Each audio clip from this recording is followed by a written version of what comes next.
माफ़ी चाहते हैं, आज इंटरप्शन का दिन है तो कुछ वापस इंटरप्शन हुए। उम्मीद है मैं थोड़ा देर इंतज़ार करूंगा कि आप सबको नोटिफिकेशन जाए और आप वापस आ सकें, क्योंकि बात बड़ी इंटरेस्टिंग मोड़ पे चली गई थी।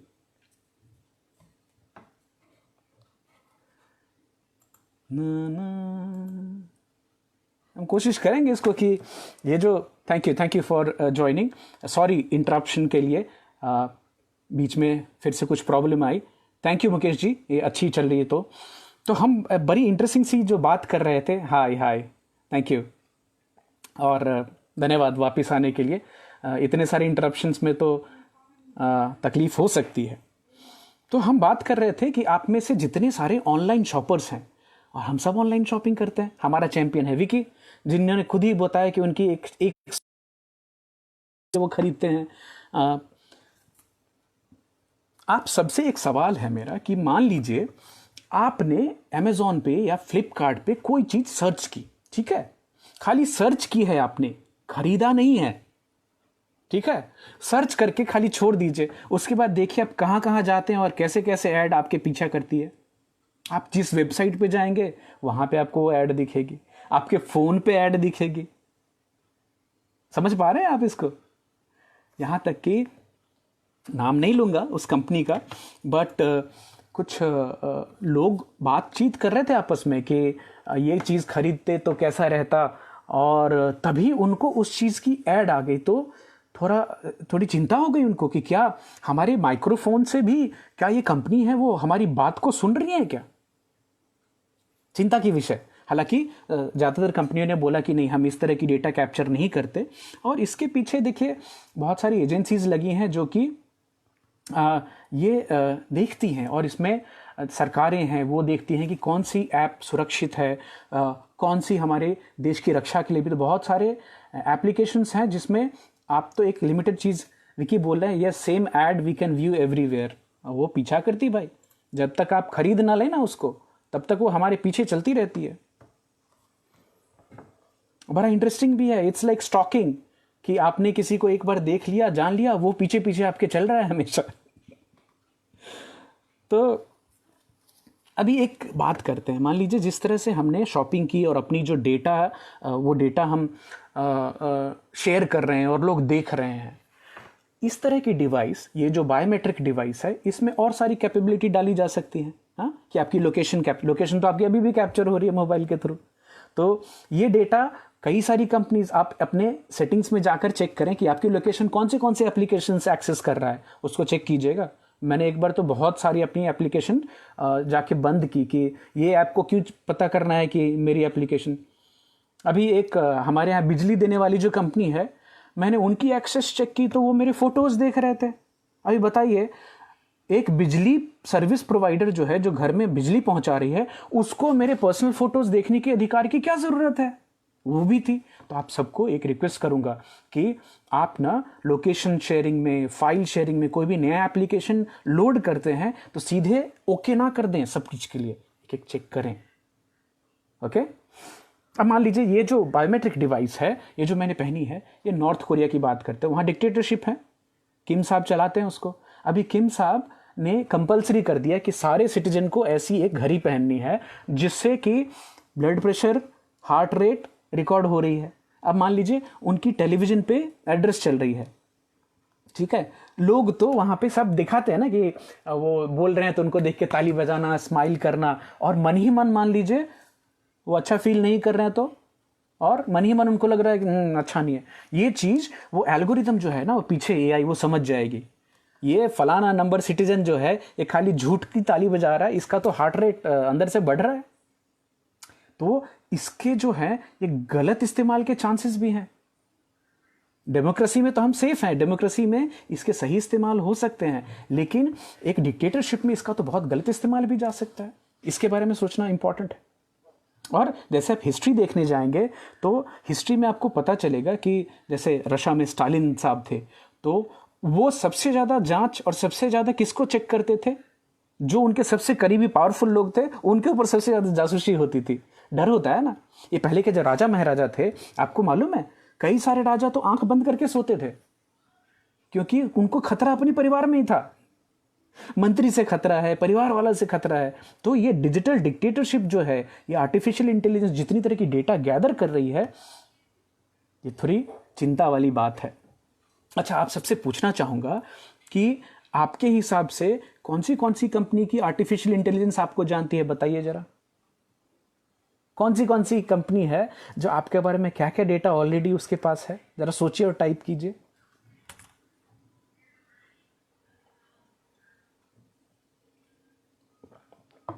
हाय ध्रुव ज्योति, विकी, राजीव जी, कौन सी कंपनी आपके क्या क्या डेटा को जानती है, जरा सोचिए और बताइए मुझे। वैसे मैं कुछ एक नाम बताना चाहूँगा आपको। मेरे हिसाब से अमेज़ॉन मेरे बारे में काफ़ी अच्छा कुछ जानती है, 3-4 चीज़ें यूज़ करता हूँ उनकी। गूगल मेरे बारे में शायद सबसे ज़्यादा जानती हो, क्योंकि जीमेल है, बाकी चीज़ें हैं बहुत सारी। एप्पल जानती है, जूम कंपनी है, हाँ राजीव जी, गूगल, अमेज़ॉन, बिल्कुल सही बोल रहे हैं आप, जानती हैं।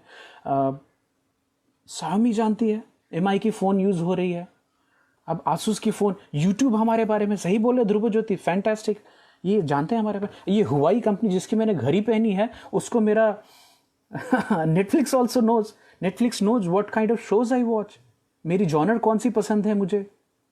ये कंपनी तो मेरा blood pressure, heart rate, sleeping pattern सब जानती है। तो व्हाट आई एम थिंकिंग, हाँ Vicky, Paytm, Amazon, Freecharge, Oppo, oh you are right, all these companies have access to our data. And ये एक्सेस किसने दिया है? हमने ही दिया हुआ है। बाय द वे, ये एक्सेस पहले भी थी। आप याद करें जो समय था पहले, थोड़ा इसको पास लेता हूं, पहले जो समय था, जो मोबाइल कंपनीज, क्या मोबाइल कंपनीज को हमारी एक्सेस नहीं थी? मोबाइल कंपनीज भी हमारी सारी डेटा तो एक्सेस कर ही रही थी। ये डिजिटल रिवॉल्यूशन के पहले क्या डीटीएच वालों को भी हमारी एक्सेस थी ना, कि इनके घर में कौन से प्रोग्राम चलते हैं, टीआरपी पहले कैसे। अरे बाप रे ध्रुव ज्योति, फेसबुक तो सबसे ज्यादा जानता है आपको। मुकेश सिंह जी भी बोल रहे हैं फेसबुक फैंटास्टिक, बहुत अच्छा बोल रहे हैं आप, फेसबुक आपको बहुत अच्छी तरह से जानता है, बहुत अच्छी तरह से जानता है। तो हमारा इंटरनेट सर्विस प्रोवाइडर जिसका इस्तेमाल करते हैं, हम ब्रॉडबैंड लेके जाते हैं, क्या वो हमें नहीं जानता है? उसको सब मालूम है, राइट। आपकी बैंक आपको जानती है, बैंकिंग सेक्टर में आपकी तो प्रोफाइलिंग होती है। तो आप सबसे मेरा सवाल ये है कि चलिए, मुझे तो मालूम है कि आईसीआईसीआई बैंक ने एक मेरे नाम पे एक तो फाइल बनी होगी कि ये बंदा इतना कमाता है, इसके पैसे यहाँ जाते हैं, यहाँ जाते हैं, यहाँ जाते हैं, इसको ये सब चीज़ें हम बेच सकते हैं, ठीक है। हमारे एम्प्लॉयर हमारे बारे में बहुत कुछ जानते हैं। कंपनी की जो डिवाइसेस होती हैं, उसमें तो अच्छी कंपनी में अगर आप काम करें तो डेटा प्रिवेसी होती है, जहाँ पे इसको बहुत ही तवज्जो दी जाती है कि ये आपका अधिकार है, कौन सी डेटा कंपनी लेगी, कौन सी डेटा नहीं लेगी। लेकिन कई जगहों पे, कई देशों में तो रेगुलेशन वीक होते हैं, वहाँ पे क्या क्या डेटा आपकी शेयर हो रही है, क्या क्या डेटा जा रही है, बड़ी चिंता की विषय हो जाती है। तो आप सबसे पूछना चाहता हूँ कि क्या हर कंपनी के पास एक एक फाइल बनी होगी? Amit Shekhar file, Sudhir Shekhar file, Mukesh Singh file, Dhruv Jyoti file, हाँ, Vikasit Shetty file. There is a file existing, आपके नाम की बन चुकी है ऑलरेडी, और वो अपडेट होती रहती है। आपने क्या खरीदा, चलो अपडेट कर दो, अभी इस बंदे ने ये किया। और ये कोई आदमी बैठ के कर रहा है? नहीं, ये कंप्यूटर कर रही है, आर्टिफिशियल इंटेलिजेंस। डेटा हम दे रहे हैं, डेटा हम दे रहे हैं, चॉइसेस हम बना रहे हैं, और ये कंपनीज बैठ के प्रिडिक्ट कर रही हैं कि अभी ये बंदा ये करेगा, अभी ये बंदा ये करेगा। बताइए कहां से कहां हम पहुंच गए। और कल जब भी हम लोग बात करें तो आप लोगों में से कई लोगों ने बोला कि ये तो आर्टिफिशियल इंटेलिजेंस जो है ना, ये तो रोबोट्स में, मशीन में, भूल जाइए मशीन। ये हमारे चारों तरफ आर्टिफिशियल इंटेलिजेंस फैल चुकी है, ऑलरेडी आ चुकी है, राइट। अभी आगे बढ़ते हैं। तो आप में से कई अलग अलग देशों के भी लोग हैं। हर देश में एक इंडिविजुअल की आइडेंटिटी होती है, डिजिटल आइडेंटिटी बन गई है। हर देश में किसी न किसी हद तक से आपकी जो हेल्थ डेटा है उसको कैप्चर किया जा रहा है। हाँ, अब बताइए उसमें डेटा प्राइवेसी कहाँ चली गई? तो अभी सवाल ये उठता है कि ये जो आर्टिफिशियल इंटेलिजेंस है, जिसके पास हमारी इतनी सारी इंफॉर्मेशन है, इसको कंट्रोल कौन कर रहा है? तो हम और आप तो काफी भाग्यशाली हैं हम आप काफ़ी भाग्यशाली। रूपम दीदी डरो मत, खाली इसको ध्यान से सुनिए कि बहुत सारी चीज़ों में, पुष्कर भाई नमस्कार, बहुत सारी चीज़ों में हम खाली बिना जाने समझे जो एक्सेस दे देते हैं एप्लीकेशंस को, हमारे लिए कितना खतरनाक है। सिद्धार्थ सिंह जी स्वागत है आपका। तो अभी ये फर्क क्या आ जाएगा कि Vicky is saying, but people are happy and enjoying this technology and are excited what new is coming. देखिए हम बाहर हैं इसके ऊपर में, उन्होंने क्या, तो आप ऑलरेडी हैक हो चुके हैं, हम और आप ऑलरेडी हैक हो चुके, हमारी कई चीजें बिहेवियर में जो आ गई हैं जो पहले नहीं थी, और कोई इसको नियंत्रित कर रहा है ऑलरेडी। तो अगर आप डेमोक्रेसी में हैं, हम और आप, तो हम तो सुरक्षित हैं कि ये जो आर्टिफिशियल इंटेलिजेंस से जो डेटा आ रही है इसका इस्तेमाल सही काम के लिए किया जा सकता है। लेकिन वही अगर आप एक डिक्टेटरशिप में, मान लीजिए आप नॉर्थ कोरिया में रहते, तो वहाँ क्या करना चाहेंगे कि कौन सा सिटीजन है जो मेरे लिए खतरा हो सकता है, उसको कंट्रोल करो, उसको नियंत्रित करो। प्रोपेगेंडा की जा सकती है, गलत खबरें फैलाई जा सकती हैं, हाँ, आपको सही चीज़ पता ही ना चले, हमेशा एक तरह का माहौल बनाया जा सकता है। वहाँ पे सारा कुछ तो स्टेट कंट्रोल होता है ना, तो कौन सा न्यूज़ जाएगा वो भी पहले से सब कुछ। तो आप एक बबल के अंदर हो सकते हैं और आप उसको रियलिटी मान सकते हैं। तो ये कहाँ तक डेमोक्रेसी में हम सुरक्षित हैं, ऐसा मानना है मेरा बहुत बहुत विश्वास है डेमोक्रेसी के ऊपर में। बट ये जो टोटलिटेरियन रेजिम्स होते हैं जो कि अलग अलग देशों में है, वहाँ किस तरह से इसका इस्तेमाल होगा भगवान जाने। अभी एक पड़ोसी देश है, नाम नहीं लूंगा उनका, वहाँ पे तो फेशियल रिकग्निशन रोड पे होती है। वहाँ रोड पे आप चल रहे हो और एक सॉफ्टवेयर है जो कि देखती रहती है आपको, और देख करके वो क्या प्रोफाइलिंग होती है, या बंदा यहाँ से यहाँ गया, यहाँ से यहाँ, वो ऑलरेडी ये सॉफ्टवेयर बन चुकी है।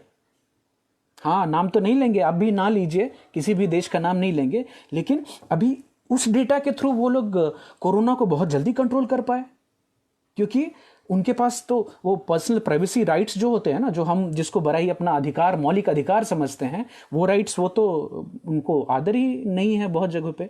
मुकेश जी बोले, sir during my childhood my computer teacher said that dear IT में कुछ भी फ्री नहीं होता, if you are not paying someone is paying for that. आप सही बोल रहे हैं।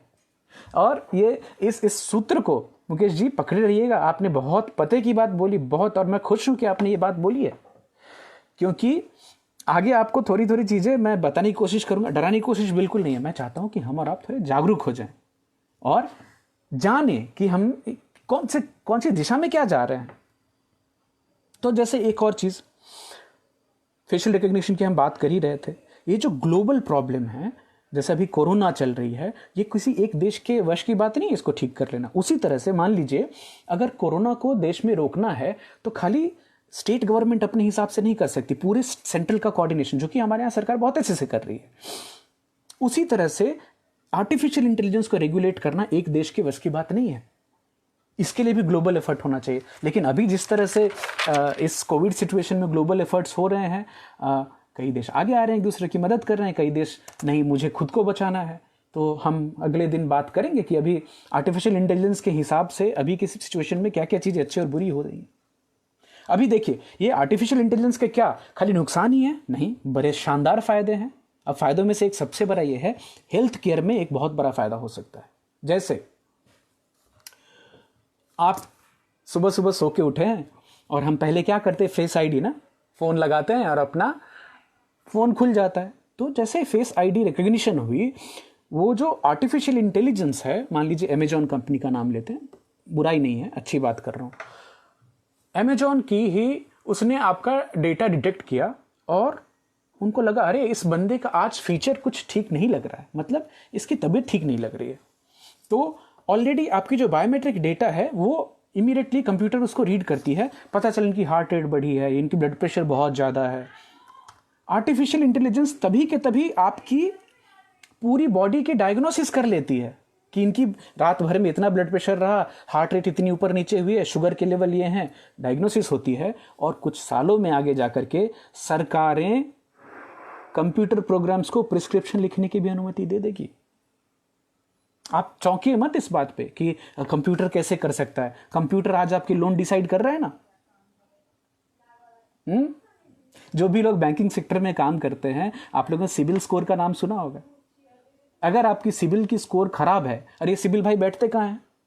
बॉम्बे में कहीं बैठते हैं? कोई एक इंसान है, कोई एक सॉफ्टवेयर है, वो सारे कंप्यूटर से जुड़ा हुआ है और उस सॉफ्टवेयर के आधार पे आपको लोन मिलेगा या लोन नहीं मिलेगा।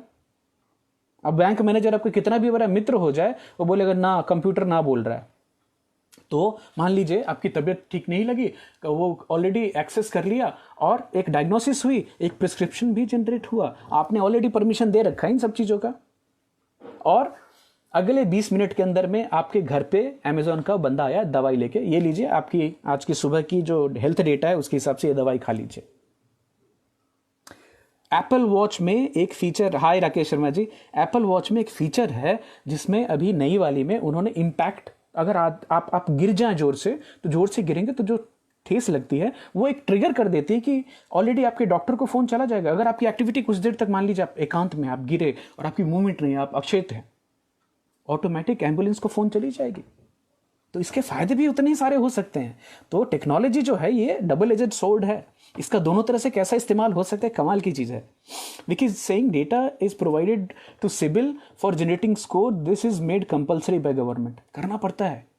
अभी बताइए, बहुत सारे लोग हैं जो अलग अलग, अगर आपकी आधार लिंक नहीं है तो एक ही बिल्डिंग पे, एक ही ज़मीन पे कई लोगों ने बहुत सारे लोन उठा लिए। वो सिस्टम को भी तो बेवकूफ़ बना लेते हैं। तो इस सब के लिए इसको करना ज़रूरी है। तो यहाँ डरने की भी बात नहीं है। जिस तरह से सिबिल आपकी एक स्कोर बनाती है, फ्यूचर में ये भी हो सकता है कि आपको एक मेडिकल इंश्योरेंस जो आपको मिल रही हो, उस समय आपकी हेल्थ स्कोर देखी जाएगी। आपकी फैमिली में कितने लोग बीमार थे, आपका क्या पैटर्न है, आपकी बिहेवियर क्या है, उसके हिसाब से आपका इंश्योरेंस का प्रीमियम इतना होगा। क्वाइट पॉसिबल, हो सकता है, ये बिल्कुल हो सकता है। और मान लीजिए वो जो हम डिलीवरी की बात कर रहे थे ना, कि सुबह सुबह आपका देखा और आपके लिए जो दवाई आई वो इंसान भी नहीं लेके आया, खिड़की पे आपकी ड्रोन आ जाएगी, एक जगह रहेगी, वहां पे दवाई डाल देगी, आप ले लीजिए। कॉन्टैक्टलेस ना, अभी आगे के समय में होने वाला है। डिलीवरी में बहुत हद तक ऑटोमेशन आ जाएगी जहां पे इंसान चीजों को ना छुए। Quite possible. तो युवल नोया हरारी जी बड़ी एक इंटरेस्टिंग बात बताते हैं कि उनको, वो गे हैं सेक्सुअल ओरिएंटेशन से, ये उनको पता कब चला है, बहुत लेट जाके, 20 साल के हो गए हैं तब। अब वो बोल रहे हैं कि मान लीजिए ये अभी जैसे मैं आपसे बात कर रहा हूं, तो मैं आपसे बात कर रहा हूं, कैमरा इधर है, मैं देख के बात करूं, कैमरा मेरे को सेंस कर रहा है, देख रहा है, और मेरी अभी हमारे लैपटॉप में एक सॉफ्टवेयर है जिसमें हम लोग ऑफिस में काम करते हैं, बातचीत करते हैं। तो अगर वो मीटिंग के दौरान हमने उसको खोल के रख दिया सामने में, सब लोग दिखाई देंगे, लेकिन कैमरा किधर पैन होती है अपने आप, जिधर से जो बोलता है ना उस तरफ कैमरा, कोई घुमा नहीं रहा है, वो ऑटोमेटिक सॉफ्टवेयर उसको तो पिक करती, किधर से आवाज आई उस तरफ घूम जाओ। तो अभी मान लीजिए आप हैं एकदम स्ट्रेट आदमी, आप गे नहीं हैं, लेकिन आपने जैसे ही एक मान लीजिए एड आई, तो वो अक्सर बताते हैं कि कोक और पेप्सी का एग्जाम्पल लेते हैं। कोक पेप्सी की एड चल रही है, उसमें एक लड़का है, एक लड़की है, आपकी आंख किस तरफ गई तो उससे ये एल्गोरिदम को समझ आता है कि अच्छा इस बंदे को लड़के में इंटरेस्ट है, कि इस बंदे को लड़की में इंटरेस्ट है। जिस कंपनी को ये मालूम पड़ गया, वो कंपनी क्या करेगी कि आपको अपनी प्रोडक्ट की जो एड दिखाएगी उसमें आपको लड़के का फोटो भेज सकती है डिपेंडिंग ऑन योर चॉइस, या फिर लड़की का। हाय दिलीप जी, मतलब आपके जाने बिना भी आपको नहीं मालूम कि आप गे हैं कि स्ट्रेट हैं, लेकिन वो कॉर्पोरेशन समझ रही है। एग्जाम्पल है एक, तो आपको पता भी ना चले लेकिन कोई आपकी ओरिएंटेशन का फायदा भी उठा सकता है। तो पहले जो है ना, पहले क्या बोलते थे कि बचपन में, जवानी में, कि अपनी को समझो, अपने आप को जानो। इसके लिए क्या करना है आपको, अपने अंदर डीप जाना है, खुद को समझना है। अभी उल्टा, अभी अपने आप को अच्छे से जानना है, तो हो सकता है एक आर्टिफिशियल इंटेलिजेंस की सॉफ्टवेयर आएगी, वो देख के आपको बता देगी कि आपकी आई मूवमेंट कैसी होती है, आपकी सेक्सुअल ओरिएंटेशन बहुत पहले ही बताया जा सकता है। ये प्रिडिक्शन है, आ सकती है। युवल जी इसके ऊपर बहुत सारा जोक भी करते हैं। अभी आर्टिफिशियल इंटेलिजेंस बड़े कमाल की चीज़ है और ये आगे बहुत ही काम आने वाली है सबके, लेकिन इसको कंट्रोल कौन कर रहा है, इसके ऊपर में बड़ी चीज़ है। तो क्या आर्टिफिशियल इंटेलिजेंस की जो राइवलिटी है, ये जो कंपटीशन है, ये तो ऑलरेडी चल रही है ना, गूगल, अमेजॉन, एप्पल, सब में चल रही है। हाँ, सरकारों में भी हो सकती है। अभी ये टेक्नोलॉजी जो देश ज़्यादा डेवलप करेंगे वो ज़्यादा पावरफुल हो सकते हैं। ये कैसे पैन आउट होती है, अब आपको एग्जाम्पल बताना चाहूँगा। आर्टिफिशियल इंटेलिजेंस मेरी म्यूजिक के सेंस को कैसे प्रभावित करती है। हमारे पास स्पॉटिफाई का कनेक्शन है, स्पॉटिफाई में हमने वो प्रीमियम वाला लिया हुआ है। पिछले साल हमने बहुत सारी चीज़ें सुनी, स्पॉटिफाई को मेरा एग्जैक्ट जॉनर क्या पसंद है मालूम है, मेरे कौन से फेवरेट आर्टिस्ट है वो मालूम है, उसको ये मालूम है मैं कितने घंटे किसकी चीज़ सुनता हूँ।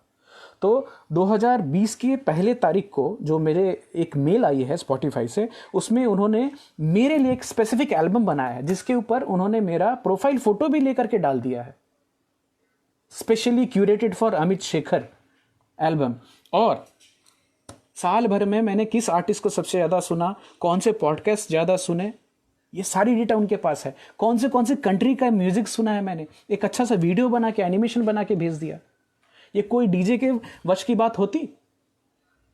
बट वो जो स्पॉटिफाई का जो आर्टिफिशियल इंटेलिजेंस है वो आपके हिसाब से, आपकी पसंद की जॉनर ऑलरेडी बना के आपको दे रहा है। अब देखिए, उस पॉडकास्ट सुनने में, उन लोगों के संगत में आने से मेरे लाइफ में Marisa Peer, Tony Robbins, Jack Canfield, Vishen Lakhiani, Tom Bilyeu, Peter Diamandis, Steve Kotler, इनके ऐड आने चालू हो गए कि ये बंदा अभी इन चीज़ों में इंटरेस्टेड है, उसको ऐड करो। कोई फ्री में कोर्स दे रहा है, कोई किताब भेज रहा है, बताइए। तो मेरी चॉइस और मेरी जो एकेडमिक इंटरेस्ट कहाँ जा रही है, that is even captured by the artificial intelligence. उसके हिसाब से मुझे ऐड दिखाए जा रहे हैं, उसके हिसाब से मेरे पास वीडियो भेजे जा रहे हैं। है ना कमाल की चीज़। अब देखिए, अभी के समय में ये जो प्रिवेसी है वर्सेस हेल्थ, आज के डेट में आप में से बहुत सारे लोगों ने वो एप्लीकेशन ऑलरेडी डाउनलोड किया हुआ है जिससे हमें पता चलता है कि आजू बाजू में कौन सा कोरोना पेशेंट है। ये हमने अपनी मर्जी से किया है, डर से भी किया है, लेकिन ये हो सकता है ये कंपलसरी भी हो जाए आगे। तो हेल्थ के लिए हम अपनी प्राइवेसी को जाने दे सकते हैं ज़्यादा। ये तो हमारे यहाँ डेमोक्रेसी है ना, आपको फोर्स नहीं किया जा रहा है। कई देशों में तो फोर्स भी कर सकते हैं कि आपको ये एप्लीकेशन रखना ही है। अभी आप लोगों में से बहुत सारे लोगों ने ये देखा होगा कि फेसबुक ने एक इंडियन कंपनी में बहुत सारा स्टेक खरीदा है। कौन सी कंपनी में खरीदा है बताइए फेसबुक ने?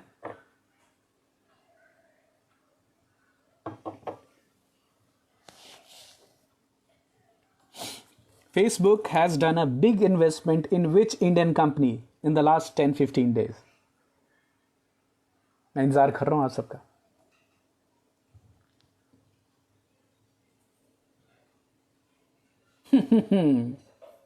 यस, और विकी, उस आदमी ने, उस इंसान ने एक ऑनलाइन दवाई बेचने वाली कंपनी में भी इन्वेस्ट किया है। आप कनेक्शन देख पा रहे हैं? फेसबुक की प्रोफाइलिंग से 4G डेटा, 5G डेटा और दवाई की कंपनी, ऑलरेडी बैकग्राउंड में कनेक्शन बन रहा है, क्योंकि ये कंपनियां हमारी डेटा को ऐसे एक्सेस करके एक आगे मार्केट देख रही हैं और ह्यूज इन्वेस्टमेंट्स हो रहे हैं। ये है हमारे आगे फ्यूचर की बात। अब एक और चीज़, हम जो रियल इंसान हैं और जो हम फेसबुक पे दिखते हैं, जो हम इंस्टाग्राम पे दिखते हैं, वो क्या सेम है क्या? आप बताइएगा। जो इंसान फेसबुक पे दिखता है, जो इंसान इंस्टाग्राम पे, ट्विटर पे होता है, और रियल लाइफ में वही इंसान है? अगर आपको लगता है सिद्धार्थ जी सही बोला आपने जियो में, तो ये छद्म है। क्योंकि फेसबुक पे आपने कभी किसी का वो झगड़ा वाला रूप नहीं देखा होगा, गुस्सा नहीं देखा, हमेशा स्माइल रहती है, हॉलीडे के पिक्चर रहते हैं, एडिट किया हुआ फोटो रहता है, एकदम परफेक्ट फैमिली दिखाई जाती है ना वो। और हम खुद ही करते हैं उसको, खाने के अच्छे अच्छे फोटो मैं खुद ही करता हूं। लेकिन आज झगड़ा हो गया वो तो नहीं लिख देते हैं, आज मेरा मूड डिप्रेस्ड है वो नहीं लिख देते हैं। हाँ, तो ये जो हम क्या हो गया है, फेसबुक पे, इंस्टाग्राम पे, ट्विटर पे हम अपनी धर्म की, फिलॉसफी की बातें, छुट्टी की बातें, पॉलिटिक्स की बातें, जिस चीज़ में हमारा इंटरेस्ट है, हम उसको क्यूरेट कर करके अच्छा अच्छा कंटेंट बना के ले जाते हैं। हम क्या हो गए, हम हमारे प्रोफाइल मैनेजर्स हैं। एक पर्सोना, एक अमित शेखर नाम की एक पर्सनालिटी है, उसको मैनेज करने वाला इंसान मैं हूँ। तो ट्विटर पे हो, फेसबुक पे, इंस्टाग्राम पे हो, उस प्रोफाइल को बनाते रहना। उसके पीछे कारण क्या है, क्यों करते हैं हम ये? अल्टर ईगो, ध्रुव ज्योति बोल रहे, सही है। तो ये हम, why are we doing that? हम बच्चों की सबसे नंबर 1 रिक्वायरमेंट क्या थी, हमने बात की थी ना, किड्स बिगेस्ट रिक्वायरमेंट अटेंशन। हमें अटेंशन चाहिए, और ये सारी कंपनीज को भी आपका अटेंशन ही चाहिए। उसके लिए ये जो फ्यूचर में ये सब सारी चीजें फ्री में क्यों दी जा रही हैं? हम अटेंशन में रहते हैं, फिर हमारी बिहेवियर पैटर्न उनको पता चलती है, हमारी चॉइसेस उनको पता चलती है, उसके हिसाब से वो अपने प्रोडक्ट्स हमें पुश कर सकते हैं। हम चाहे जाने अनजाने में उनकी चीज़ों को इस्तेमाल भी करना चालू कर देते हैं। सोच के देखिए इसको। तो आर्टिफिशियल इंटेलिजेंस की जो रिवोल्यूशन है ये तो हमारे आजू बाजू चल रही है, हम ऑलरेडी घिर चुके हैं। लेकिन इसमें जो कंजेक्चर होते हैं, जो बिग पॉइंट्स आते हैं ना, हर 10 साल के बाद आते हैं। आप में से कितने लोग हैं जो मुझे ये बता सकते हैं कि 2030 में कौन सी नौकरियां रहने वाली हैं? 2030 how many jobs are going to be relevant? Nobody has the clue. तो अभी कौन सा जॉब करना चाहिए, कौन सा चीज़ इफेक्टिव होगा? युवल नोआ हरारी साहब का कहना है कि अगले हर 10 साल में आदमी को अपनी स्किल चेंज करनी पड़ेगी। हो सकता है आज मैं ये ट्रक चलाने वाला हूँ, अगले 10 साल में वो काम ऑलरेडी मशीन ही करेगी, तो मुझे कोई दूसरा काम सीखना होगा। तो अभी अगर कोई बच्चे पढ़ाई कर रहे हैं, उनको क्या क्या पढ़ना चाहिए? उनको कौन सी पढ़ाई करें कि आगे के समय में रेलेवेंट रह पाएं? युवल नोआ हरारी साहब बड़े क्लियर हैं इसमें। उनका बोलना है कि बच्चों को अगर पढ़ना है तो इमोशनल इंटेलिजेंस उनको पढ़नी चाहिए, कैसे कनेक्ट करना है इंसानों से, मेंटल बैलेंस, आप अपने आप को कैसे व्यवस्थित रख सकते हैं। कियोस बहुत बढ़ने वाली है, बहुत सारी परेशानियां दुनिया में बढ़ेगी, बट उस परेशानी की हालत में भी आप अपने आप को कैसे कंट्रोल में रख सकते हैं। क्या आप में नई नई चीज़ें सीखने की क्षमता है? ये नहीं कि मैं तो इस उम्र क्या हो गया, अभी कुछ नहीं ना, आपको सीखना पड़ेगा। जो नया समय आ रहा है ना, आपको हमेशा नई नई चीज़ें सीखनी पड़ेगी, लाइफ लॉन्ग लर्नर बनना होगा। तो पहले की जो एजुकेशन थी कैसी थी कि एक बड़ी बिल्डिंग बनाई, उसमें क्या है, बड़ी बिल्डिंग बनाते हैं तो जमीन में बहुत नीचे खोदते हैं, बहुत अच्छा प्लिंथ बनाते हैं, फिर जमीन वो बिल्डिंग खड़ी होती है। वो पुरानी पढ़ाई का सिस्टम था। अब की पढ़ाई कैसी होगी? टेंट वाली, एक जगह लगाई, टेंट लगाया, रुक के फिर दूसरा टेंट लगाओ। मतलब जो स्किल्स हैं, जो लेवल्स हैं, जो नई नई चीज़ें हैं, जॉब है, ये हर 10 साल में चेंज होती रहेगी। आपको और हमको उसके साथ चेंज होते रहना। कुछ झलक आपको इन सब चीज़ों की कहाँ से मिलती है मालूम है? साइंस-फाई मूवीज़ होती है ना, साइंटिफिक मूवीज़, जिसमें आगे फ्यूचर में क्या होगा वो दिखाते, देखिए उसको, उससे हमें नई नई आइडियाज़ भी मिलते हैं। और आखिरी जाते जाते आप सबको बोलूँगा, इन सब चीज़ों की झलक एक किताब में आपको मिल जाएगी। किताब लिखी थी एडल्फ हक्सले साहब ने, और उस किताब का नाम है द ब्रेव न्यू वर्ल्ड। तो कल हम आप सबसे मिलेंगे, उम्मीद है बिना इंटरप्शन के, और हम बात करेंगे कि ये जो कोरोना वाली सिचुएशन है, ये कोविड सिचुएशन है, इसके बाद दुनिया में क्या क्या चीज़ें बेईमानी हो जाने वाली हैं, क्या क्या चीज़ें सेंस करने वाली हैं। तो ये काफ़ी इंटरेस्टिंग होगा। कल मिलते हैं, और हम चाहेंगे कि आप लोग भी इसको चेक करें और बताएं कि क्या क्या चीज़ें, क्या क्या जॉब हैं जो आगे रेलेवेंट रहने वाली है, क्या चीज़ें बेमानी हो जाएंगी। विकी बता रहे हैं अर्थक्वेक प्रूफ बिल्डिंग्स। हाँ, तो अभी अर्थक्वेक प्रूफ बिल्डिंग्स पहले तो एजुकेशन के हिसाब से विकी जितना स्ट्रॉन्ग प्लिंथ और नीचे जाएंगे उतनी अर्थक्वेक प्रूफ बिल्डिंग होती है। अभी क्या अर्थक्वेक है कि हर 10 साल में पूरा सिस्टम, पूरा जॉब मार्केट चेंज होगा, तो उसमें हमें एजाइल होना होगा। कल इसकी बात करेंगे हम और ज़्यादा। शुक्रिया आप सबका बहुत बहुत आज ज्वाइन करने के लिए। साथ ही माफ़ी चाहेंगे कि आज जो टेक्निकल ग्लिचेस काफ़ी हो गए, तो उसमें आप लोग को परेशानी हुई। कल उम्मीद है लैपटॉप पे बिना किसी इंटरप्शन के मिल पाएंगे। Thank you so much for joining. कल मिलते हैं। Bye bye. Thank you. Bye.